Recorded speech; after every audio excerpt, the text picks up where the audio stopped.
রাজ্যে চলছে এসআইআর এর হিয়ারিং, আর এই হিয়ারিং পর্বে প্রায় প্রতিদিনই উঠে আসছে নানান ধরনের ঘটনা। কোনো কোনো ঘটনা তো রীতিমতো আলোড়ন ফেলে দিচ্ছে রাজ্য রাজনীতিতে।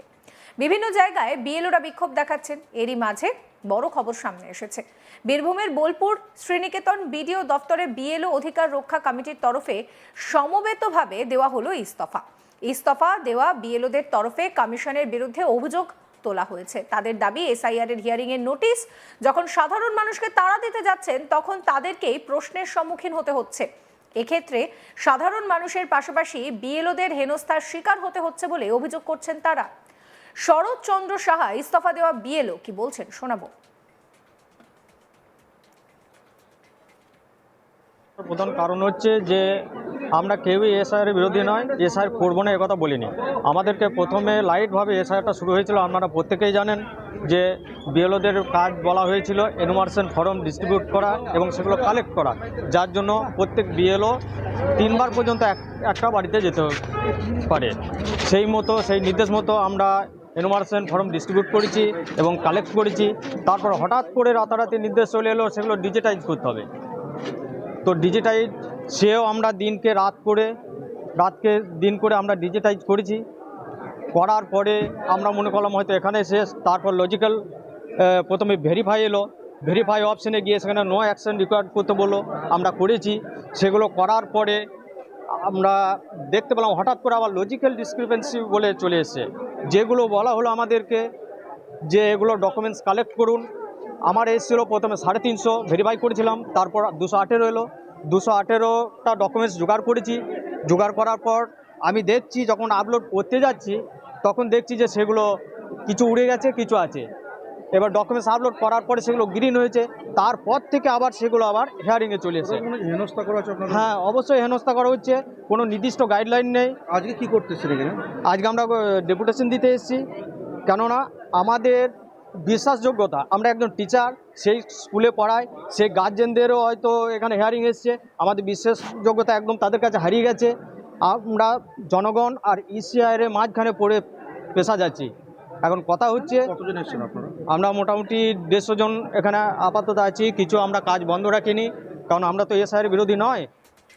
আরেক বিএলও যিনি ইস্তফা দিয়েছেন, মোহাম্মদ আরিফ, তার কথাও শোনাবো আপনাদের।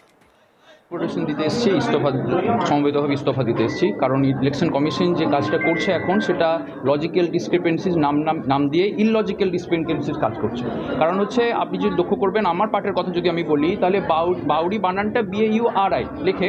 এবারে 2002 লিস্টে বাউরিকে যখন AI দিয়ে বাউরি করা হয়েছে, সেটা BAUDI হয়েছে, আর এর জায়গায় ডি এসছে। শুধুমাত্র এইটার জন্য আমাদেরকে প্রথমে একটা লিস্ট পাঠানো হলো, বলা হলো যে আপনারা ডকুমেন্ট আপলোড করবেন অ্যালং উইথ আপনাদের আন্ডারটেকিং। আমরা কিন্তু অ্যাডমিট আপলোড করেছি, আন্ডারটেকিং দিয়ে তারপরে দেখা যাচ্ছে ওই লিস্ট থেকে কিন্তু আবার হিয়ারিং জেনারেট হয়ে যাচ্ছে। এবার ওই নোটিশটা যখন আমি দিতে যাবো, ধরুন, তখন তুমি জিজ্ঞেস করবেন আমাকে যে কেন আমার নোটিশ এলো স্যার। তাহলে আমি ওনাকে কী বলবো যে আপনার স্পেলিং, যেটা অরিজিনাল স্পেলিং আর, সেইটাকে AI দিয়ে বাংলাটাকে ইংরাজিতে ট্রান্সলেট করে ডি হয়েছে, সেই জন্য আপনার নোটিশ এসেছে। এটা তো পুরোপুরি হেনস্থা। মানে আম পাবলিক থেকে শুরু করে বিএলও সবাইকে একরকমভাবে হেনস্থা করা হয়েছে। আমরা এখানে 100+ আছি আমরা এখানে, কিন্তু বিভিন্ন জন কাজে টেবিলে আছেন। এখানে আপাতত 70-80 জন আমরা আছি।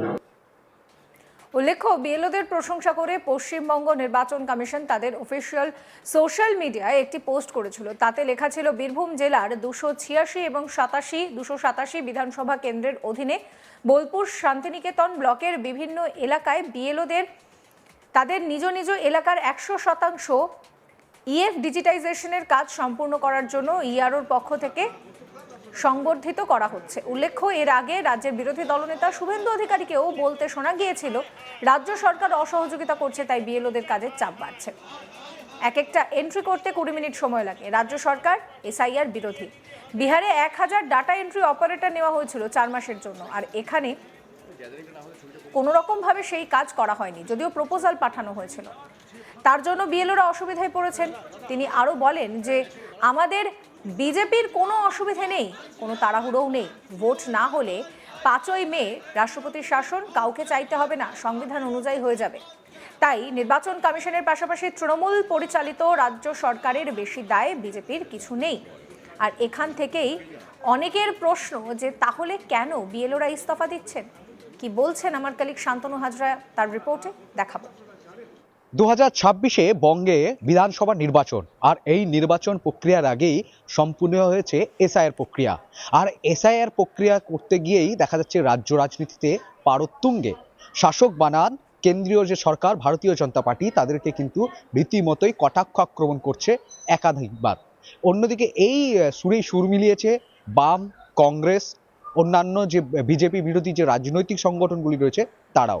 এবার দেখা গেল যে বীরভূমের যে শ্রীনিকেতন ব্লক রয়েছে, ব্লক সমষ্টি উন্নয়ন আধিকারিকের যে দপ্তর অর্থাৎ বিডিও দপ্তর, সেখানে শতাধিক বিএলও কর্মী একেবারে তারা গণ ইস্তফা দিতে সমবেতভাবে হাজির হয়েছে। কেন তারা এই ইস্তফা দিচ্ছে? রীতিমতো এর আগেও দেখা গেছে বীরভূমের ইলামবাজারেও বিএলওদের তরফ থেকে ইস্তফা দেওয়া। এবার বীরভূমের বোলপুর শ্রীনিকেতন ব্লকেও বিডিওরা একটি বিএলও অধিকার রক্ষা কমিটি বলে একটি সংগঠনও তারা এই মুহূর্তে তৈরি করে ফেলেছে। সেই সংগঠনে সকলেই 286 যে পার্ট নাম্বার রয়েছে, যে অ্যাসেম্বলি কোড রয়েছে, সেইগুলোই সেই এলাকার যে বিএলওরা রয়েছে, সেই বিএলওরা কিন্তু হাজির হয়ে তারা ইস্তফা দিয়েছেন। তাদের তরফ থেকে যে ধরনের মন্তব্য উঠে আসছে, সেই মন্তব্য কিন্তু একেবারে যে নির্বাচনের কমিশনের ভূমিকায় যে প্রশ্ন, সেই প্রশ্ন কিন্তু বারবার উঠে আসছে। বিএলওদের তরফ থেকে অভিযোগ করা হচ্ছে তারা বিভিন্ন যে প্রমাণ নথি এসআইয়ের প্রক্রিয়া সম্পূর্ণ করার জন্য বা এসআইয়ের হিয়ারিংয়ের যে নোটিশ রয়েছে, সেই নোটিশ কিন্তু তারা দিচ্ছে, এবং যখন তারা যে সাবমিট করেছে ডকুমেন্টসগুলি, তখন তারা সমস্ত বাংলায় দেওয়া ডকুমেন্ট সাবমিট করেছে। সেই ডকুমেন্টসে বানান যখন এআই জেনারেট দিয়ে বাংলা থেকে ইংরেজি করা হয়েছে, সেই সময় দেখা গিয়েছে যে অনেক সারনেম ভুল আসছে। আর এর ফলে দেখা যাচ্ছে যে মানুষ ভোগান্তির শিকার হচ্ছে, মানুষ কিন্তু তীব্র প্রতিবাদ জানাচ্ছে।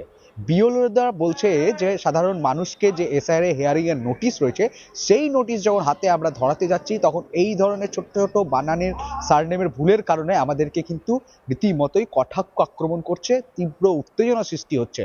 তো এই ক্ষেত্রে এই জন্যই সাধারণ মানুষকে যে হিয়ারিং, যে সেই ডকুমেন্টসে যে হিয়ারিং এর নোটিশ এবং যে প্রক্রিয়া, এই প্রক্রিয়াতে সাধারণ মানুষ যেমন হেনস্থার শিকার হচ্ছে বিএলওরা। তাই বিএলও রক্ষা অধিকার কমিটির তরফ থেকে সমবেতভাবে গণহারে একেবারে বিডিও দপ্তরের কাছে কিন্তু ইস্তফা তারা দিয়ে এসছে। তবে বিডিও তরফ থেকে বলা হচ্ছে এটি সরকারি কাজ, তাদের ইস্তফা গ্রহণ করা হলেও তাদেরকে কিন্তু তাদের কর্ম কিন্তু করে যেতে হবে। একেবারে এসআইয়ের জুড়ে বিএলও থেকে আম জনতা এবং কেন্দ্রের ভারতীয় জনতা পার্টির যে বিরোধী যে রাজনৈতিক সংগঠনগুলি রয়েছে, তারা সকলেও প্রশ্ন তুলছে, আর সকলেই কিন্তু একেবারে নির্বাচনের কমিশনের ভূমিকা এবং বিজেপিকে কটাক্ষ আক্রমণ করছে। সমস্ত খবরের আপডেটের জন্য আপনাদের নজর থাকুক আজ তাক বাংলায়। চ্যানেলটিকে সাবস্ক্রাইব করতে ভুলবেন না।